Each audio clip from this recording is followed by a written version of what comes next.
Okay, we have our next presenter. Dr. Erin Tullos is the Director of Research and Development at Scientific Aviation, a subsidiary of ChampionX. Erin builds innovative methane emissions detection and reduction strategies at an industrial scale. Erin is visiting research fellow at the University of Texas at Austin, researching methane emissions and mitigation.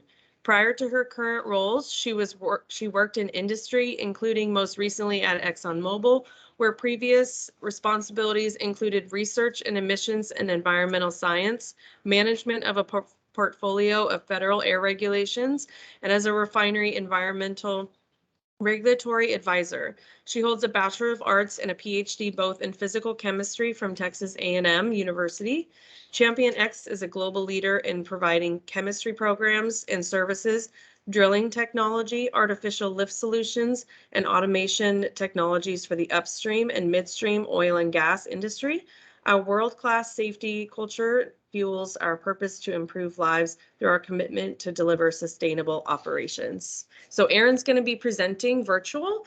So let me know in the back if you can hear her when she starts. Okay, go ahead, Erin. Thanks so much. I'm very sad that I can't be with you all in person. I had intended to do so and had a silly accident with some sharp glass that my children say I should tell people was really an interaction with ninjas. So one of the downsides of not being in the room is I can't tell if any of my jokes land, so I'll try and keep them to the minimum. We will laugh loud. Okay, perfect. I hope you have an applause sign so they know when it's appropriate. So I'm here really today wearing a different hat, one as a consultant to the United Nations Environment Program, who runs the Oil and Gas Methane Partnership 2.0, or sometimes called the OGMP 2.0. And so recently I heard someone refer to the gas certification and differentiation space as an alphabet soup, and that resonated with me because it can be an environment that's really difficult to navigate and understand what appear to be slight differences between different approaches that operators might sign on to demonstrate their progress in a credible way toward emission reduction.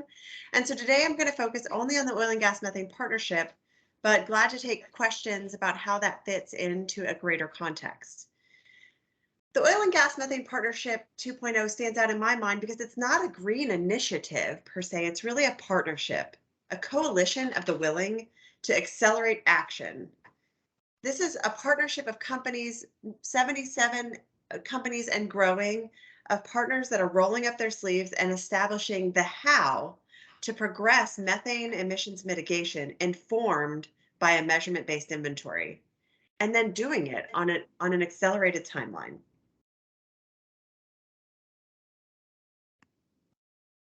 So as we know, the world is not on track to limit the temperature increase to 1.5 degrees as outlined in the Paris Agreement.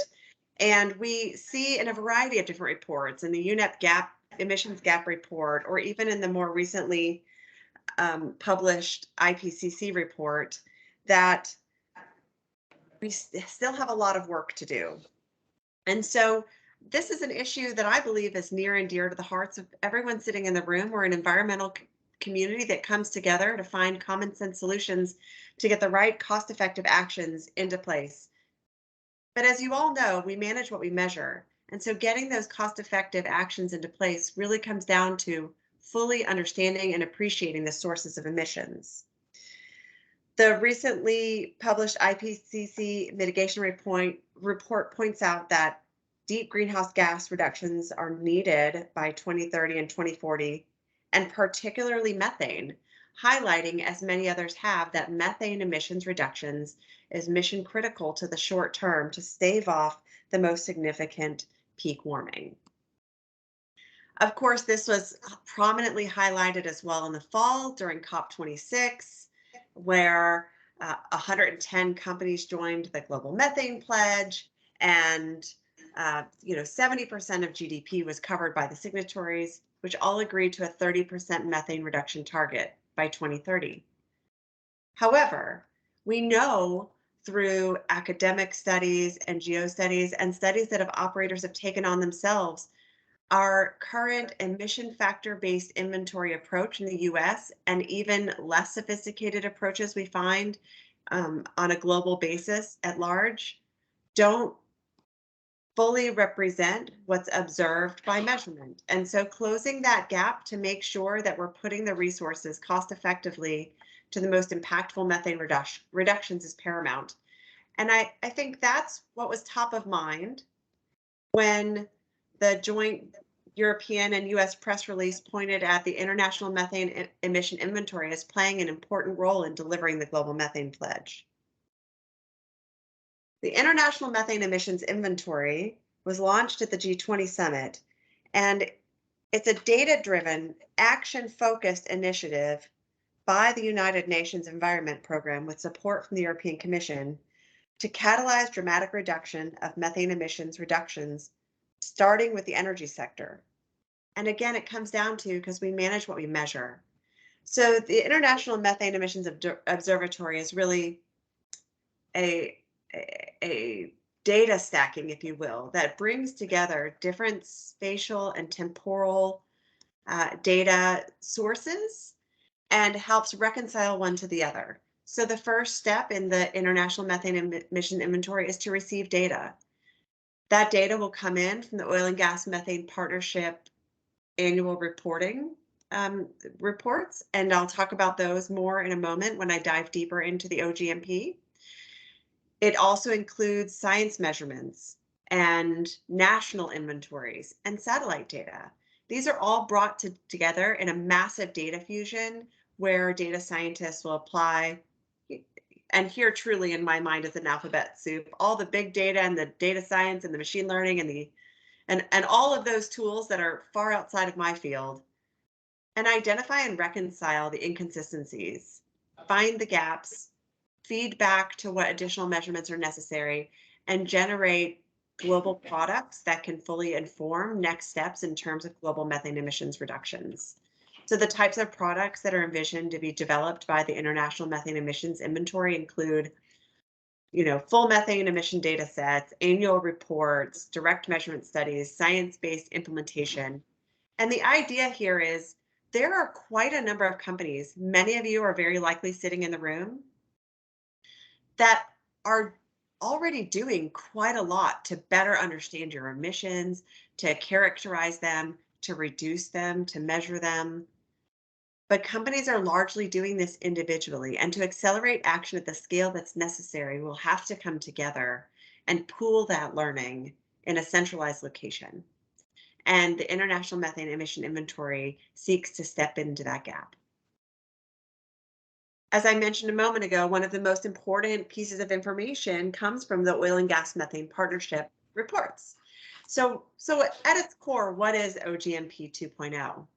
It's a framework by which partners establish how they will credibly report measurement-informed emissions inventory into a centralized location. So it provides a comprehensive measurement-based reporting framework that covers the upstream, the midstream, and the downstream segments, global coverage and scope.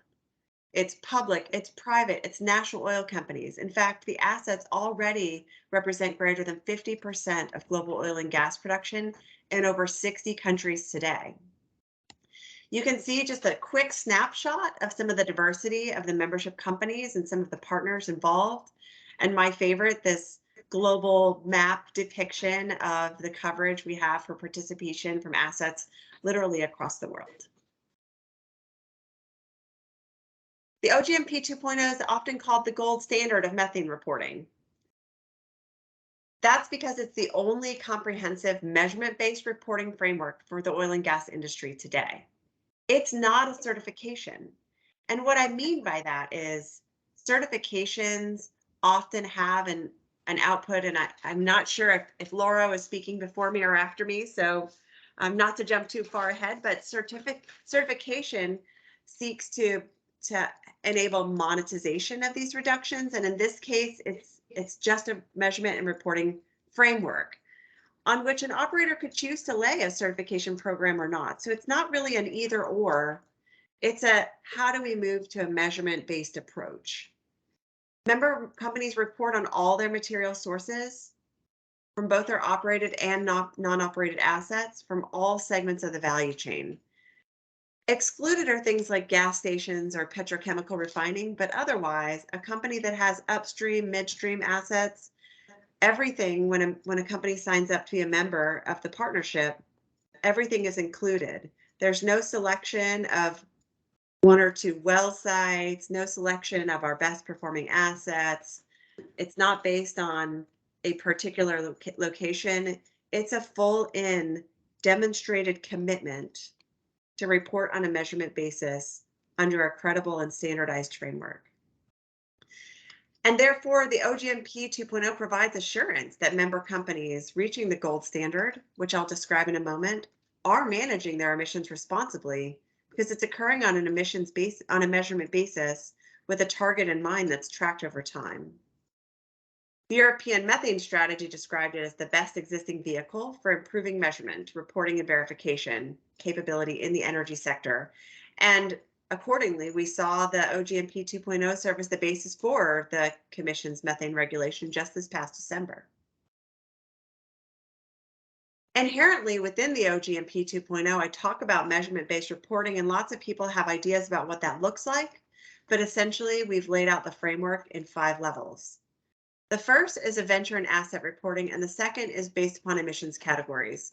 These aren't especially interesting to talk about in the United States context because the United States Greenhouse Gas Reporting Program already obligates those with reporting requirements to report at level 3, which is what you'd be most familiar with when you think about GHGRP data as generic emissions sourced by level. And so what we mean there is emissions detailed by source type, but based on generic emission factors. So 13.5 standard cubic feet per hour for every hour of service of each intermittent pneumatic controller, as an example of what I mean by generic emission factor.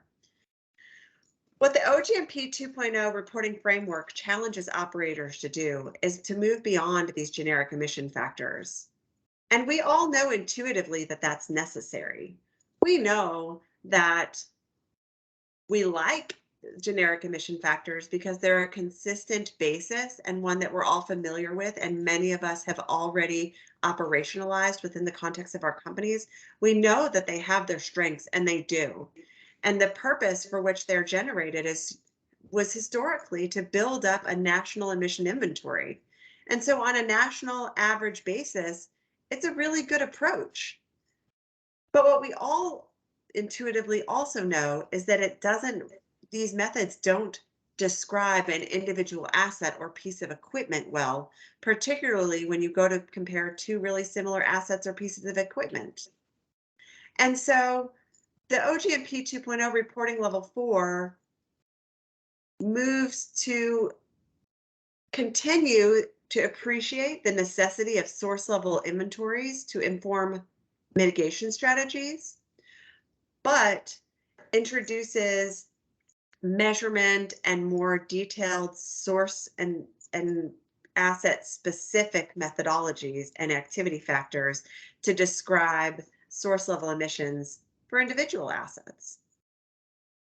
My earliest days, oh gosh, there was a time a decade ago, I would have said a few years ago, but moving past that, my earliest days, I recall one of my first assignments was to look at a drive-by type measurement of a refinery that was then compared to the refinery emission inventory.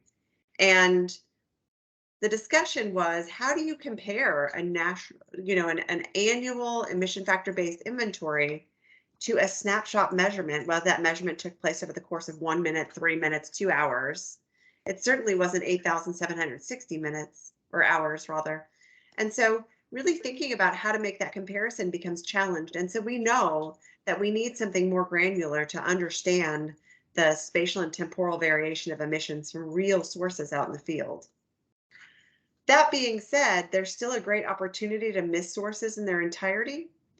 And so moving from generic emission factors at level 3 to specific emission factors that are applicable to your particular asset Level 5, which we call the gold standard, incorporates a site level measurement that has been reconciled back to that source level inventory.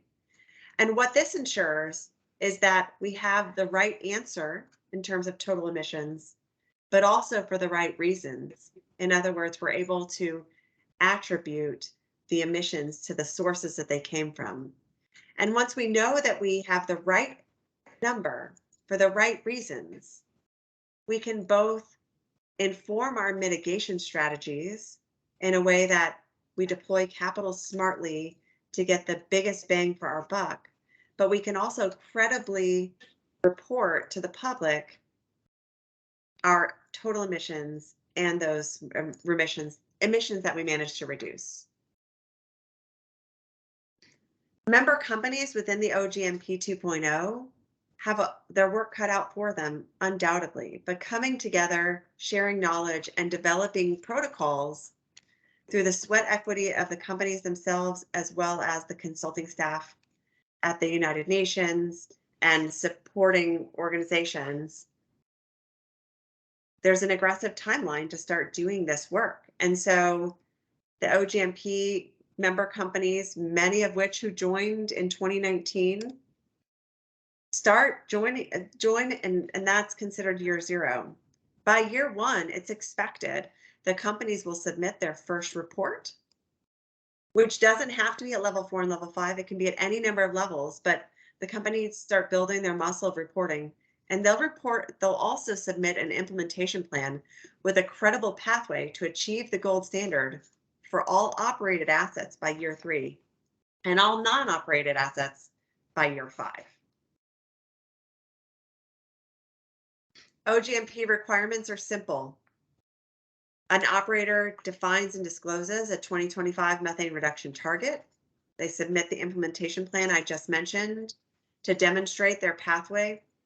And this is a living document. It can be revised and changed year over year, but they need to have pen to paper, credible pathway to achieve the gold standard by 3 years for operated assets and 5 years for non-operated assets.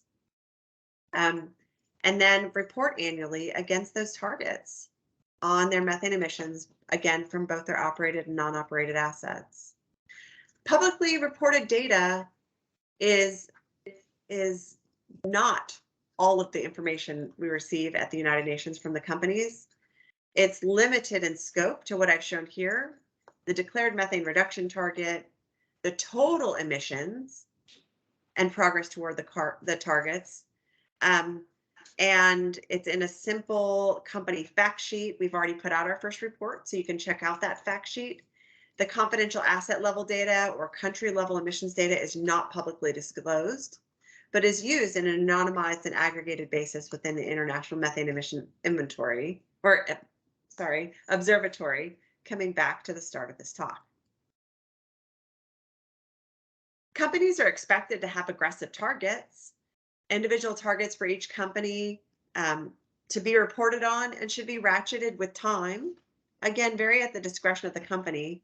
These targets can either be intensity based or an absolute target.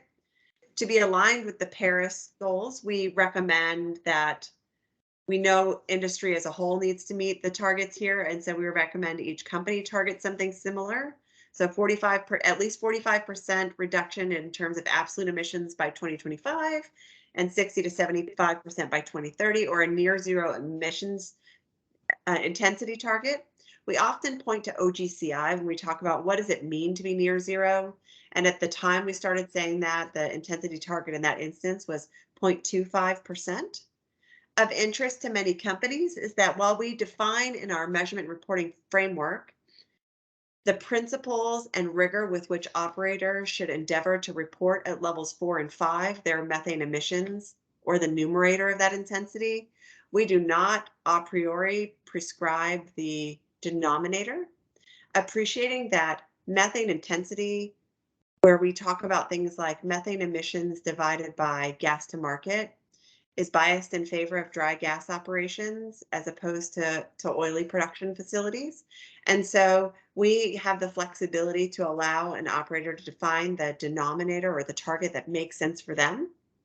We're really focused on getting a measurement-based methane emission rate from the portfolio in its entirety. Targets for non-operated assets are not required, but desirable. The OGMP 2.0 consultants and technical work groups are busy working on a variety of technical guidance documents. Many are still a work in progress. One of the advantages to joining the OGMP and being part of that partnership is to be able to bring to bear your experiences in measurement and helping accelerate actions by allowing the rest of the world to benefit from the deep experience you probably have, and influence the way that we collectively and globally believe that emissions should be measured and reported. And so technical guidance documents are source specific to help inform level 3 reporting. Lots of countries, thinking about this in a global context, are still reporting at a level 1, maybe a level 2, and so they don't have the benefit of the years of experience that we enjoy in the United States of the greenhouse gas reporting program, and instead are reliant upon new documents and tools to help create even a first granular generic emission factor based inventory. So we work on these technical guidance documents. They also have considerations for how to progress that measurement strategy. Maybe,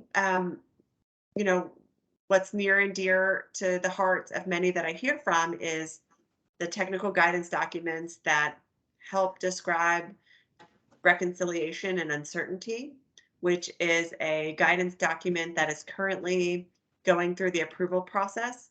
The United Nations works under a consensus-based approval. So if you've ever been in a team meeting, you'll know how incredibly difficult it can be to get a bunch of engineers and scientists to come to a consensus on a technical point, even a simple one. So you can imagine that with 77 member companies, UN staff, and other partners, it can be quite challenging to develop technical guidance documents on a consensus basis. Nevertheless, we have had quite a bit of success in building out documents. The bolded ones shown here are already publicly available and available on the OGMP 2.0 website. And we have high hopes that the reconciliation and uncertainty guidance document will be publicly available very soon as well. I often get the question about accessing these documents. Once they've been approved, they are generally and publicly available. Prior to approval, they are never available. And the reason is that member companies feel very strongly that others that have not subscribed and signed up to do the work of the rigorous reporting shouldn't have a say in how those that are going to do the reporting should do it. And so it is I say closed process, but how closed is it really when 77 companies and stakeholders have a say in it? It's still a diverse set of stakeholders indeed, but it is not generally publicly available until approval for that reason. I already started to touch on some of the benefits of joining the OGMP. You, as a company, can demonstrate your commitment to the Paris Agreement and the Global Methane Pledge. We know that quite a number of organizations and governments are interested in this approach. OGMP members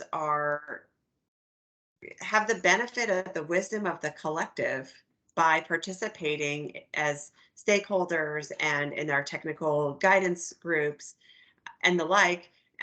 We have mirror groups that are industry only fora for companies to discuss their challenges, concerns, successes, and the like in a safe space. And so the acceleration in my view really comes from having this partnership and a common learning. And members get to represent the industry's voice at the International Methane Emissions Observatory, which will quickly become the global repository for the most comprehensive methane emissions data in the world. I've touched already on the knowledge and experience and sharing benefits, and importantly, teaming with other companies on these complex documents. There's flexibility. We know that there's no one-size-fits-all solution from a technology perspective. We also know that there's no way a handful of us could put in a concise document measurement protocols for everyone, everywhere, for every type of asset. And so instead we build in flexibility and are principles based. We have a phased approach that recognizes it'll be easier to implement things on operated assets relative to unoperated assets. If companies don't manage to receive their non-operated joint venture data, as long as reasonable efforts are demonstrated, they'll still keep their gold standard. Even if a company doesn't achieve the gold standard, their membership is retained. There's, very little stick other than, not having the designation of gold standard, but the benefits continue to exist for all members. It doesn't cost any money. Companies are encouraged to focus on the most material sources of emissions. I hear often, we don't care about measurement that much, we care about mitigation. And we would say, yes, and you don't know how effective your mitigation is or how to effectively deploy your capital if you don't know what your emissions are. The governance of the organization is housed under a steering group where there's one member for every company and non-company in the steering group. It's the formal governing body. It meets a couple of times a year.